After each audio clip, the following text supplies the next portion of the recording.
Hello කොහමද ඔයාලට මෙන්න මෙහෙම තමයි මං අද දවස ආරම්භ කළේ. ටිකක් දවල් වෙනකන් නිදාගෙන නැගිටලා උදේම පහන තිබ්බා. පහන තියලා තමයි මං අද දවසේ වැඩ කටයුතු ආරම්භ කළේ. නිවාඩු දවසක් වුණත් දරුවන්ට උදේම කැම ටික හදලා දෙන්න ඕනනේ. ඒක නිසා මම කලින් නැගිටලා මගේ දවස පටන් ගත්තේ මම මෙන්න මෙහෙමයි.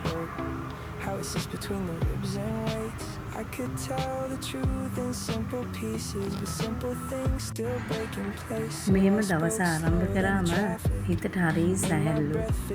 නිදහසේ වැඩ කටයුතු කරගන්න පුළුවන්. මං උදේ නැගිටලා ලෑස්ති කරගත්ත බත් එක. ඒක කරගත්තේ මෙන්න මේ විදියට. උදේම නැගිටලා මම පහන තියලා ඇවිල්ලා ඉස්සෙල්ලාම මං කරන්නේ වතුර එකක් ලිපට තියෙන එක. ඊට පස්සේ මම හාල් ටික හොදලා අරගෙන රයිස් කුකර් එකේ තියාගන්නවා. වතුර එක උතුර ගන්නකොට තේක බොන්න කලින් මට පුළුවන් ගොඩක් වැඩ කරගන්න. මං එහෙම තමයි දවසේ වැඩ කටයුතු ටික හුරු කරගත්තේ. බත් එක ඉස්සෙල්ලාම ලිපට තියාගෙන තමයි මං අනිත් වැඩ ටික කරගන්නේ.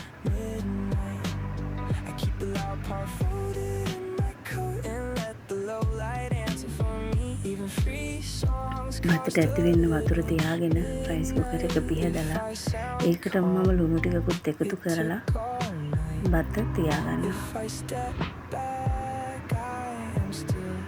බත තියාගත්තට පස්සේ මම කරන්නේ පරිප්පු ටිකක් හදාගන්න එක. මොන ගෙදරත් පරිප්පු නම් හැමදාම වෙනවා ඇති. අපේ ගෙදරත් අන්න ඒ වගේ. මොන එළවලුව තිබ්බත් පරිප්පුවක් නැත්තම් අපේ බබාලා කන්නේ නැහැ. සම්මන් හැමදාම මම එකතු කරගන්න ආහාර වේලට පරිප්පුවක් එකතු කරගන්නවාම තමයි. මම පරිප්පු ටික හොදලා අරගෙන වෙනද විදිහටම මිරිස් කුඩු දාලා, කහ කුඩු දාලා, ලුණු කුඩු දාලා ලිපට තියාගත්තා.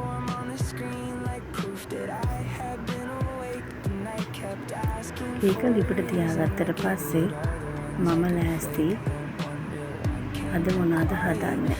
අද මම හදනවා තිබ්බටු ටිකක් තිබ්බා. මම මේ තිබ්බටු ටික හාල් මැස්ස ටිකක් දාලා උයාගෙන තමයි ලෑස්ති. තිබ්බටු ටික තෝරලා අරගෙන මම ඊ ඇස්සේ මගේ වතුර කේතලෙත් උතුරලා මම ඒකට මට කොෆි එකකුත් හදාගෙන ඉතුරු වතුර ටිකක් මම ප්ලාස්ටික්කට දාලා තමයි ආවේ මෙතෙන්ට. තිබ්බටු ටික තෝරලා ගන්නවා. මේකේ නැටි ටික කඩාගෙන තිබ්බටු ටික තෝරලා මම ඒක සෝදලා වෙනම තියාගන්නවා.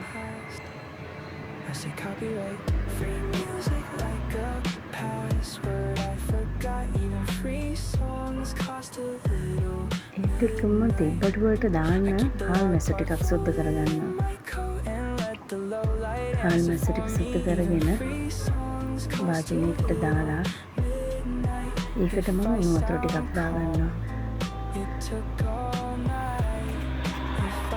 හාල් මැස්ස ටික එහෙම උණු වතුර ටිකේ තියෙන්නලා මම කොෆි එක බීලා ඇවිල්ලා තමයි මම ඊට පස්සේ හදන්න ගත්තේ මැල්ලුම. අද මම හදන්න මැල්ලුම ලුණු කොළ තෝරගත්තා. ලුණු කොළ ටිකක් පලාකොළ ලියන්න වගේ මම ලියලා ගන්නවා. තෝරලා අරගෙන තිබ්බේ මම. ඒක මම පලාකොළ ලියන්න වගේ ලියලා ගන්නවා.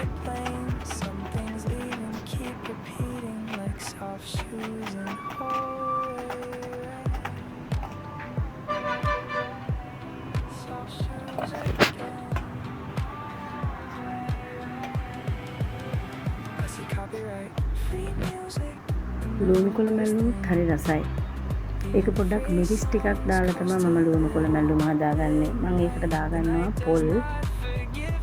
මැල්ලුමට ඇති පමණට පොල් ටිකක් දාගත්තා. ඒකටම මිරිස් කුඩු ටිකක් දාගන්නවා. මේ මැල්ලුම සැරට තමයි චුට්ටක් කන්න ඕනේ. කහ කුඩු ටිකක් දාගත්තා. ලුණු කුඩු ටිකක් දාගත්තා.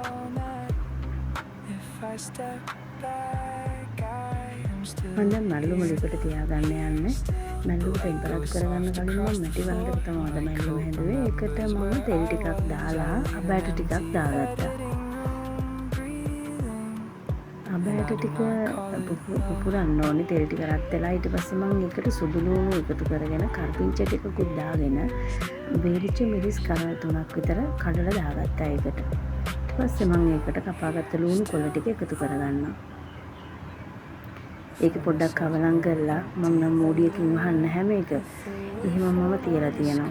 ඊට පස්සේ කොළ ටික මැලවිලා මැලුණු ටික ඉදිලා තියෙනවා. මේක හරි රස කෑමක්. මේ තමයි මගේ මැල්ලුම් එකේ තත්ත්වය. ඒක හරිම ලස්සන පාටක් තියෙනවා. ඒකට මිරිස් කුඩු ටිකක් දැම්මම මේ පාට ගන්න පුළුවන්. ඒත් එක්කම මම දැන් තිබ්බටු ටික තමයි හදාගන්න ලෑස්ති. මම තෙල් ටිකක් ලිපට තියලා ඒකට අබෑට ටිකක් එකතු කරගෙන හාල් මසු ටික ඉස්සෙල්ලාම බෙද ගන්න දැම්මා. ඒකට මම කහ කුඩු ටිකකුත් දාගන්නවා.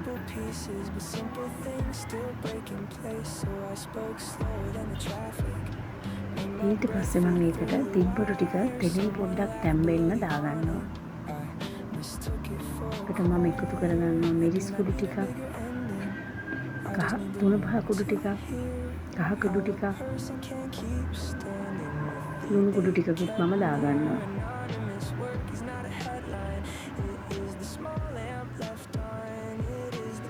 ඒකට මම ඊට පස්සේ එකතු කරගන්නවා කපාගත්තු ලුණු, අමු මිරිස්, කරපිංචා.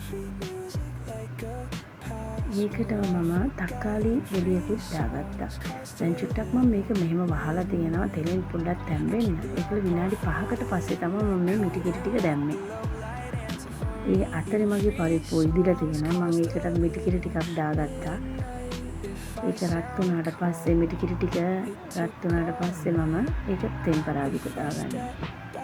පරිප්පු තෙම්පරාදුවට ඕන අබෑට ටික සුදු ලුණු ටික දාලා අද මම මිරිස් කරල් 2-3ක් කරලා දාලා තමයි පරිප්පු තෙම්පරාදුව කරන්නේ. ඒකට මම පරිප්පු ටික දාගන්නවා. දැන් මගේ පරිප්පුවත් හරි තිබ්බටු එක ඉදිලා ඉවරයි. තව චූටි වෙලාවකින් මේකත් ඔෆ් කරගන්න පුළුවන්. කොළ මැල්ලුමත් හරි. අද මම මේකට හිතුවා උඹලකඩ සම්බෝලයක් හදාගන්න. ඒකට මම තෙල් ටිකක් දාලා අබෑට ටිකකුයි සුදු ලුණු ටිකකුයි දාලා තෙම්පරාදු වෙන්න දුන්නා. ඒකට මම එකතු කරගන්නවා උඹලකඩ කෑලි. උඹලකඩ කෑලි වලට මම ලුණු ටිකකුත් දාලා කවලම් කරගත්තා. ඊට පස්සේ මම ඒකට ලුණු ගොඩක් නෙවෙයි ලුණු පොඩි කෑල්ලක් කපලා දාලා ඒකට මම කෑලි මිරිස් ටිකක් දාගත්තා. මේකට කෑලි මිරිස් තමයි වැඩිපුරම දාන්නේ. ඒ අතරේ මගේ තිබ්බටු එකත් හරි.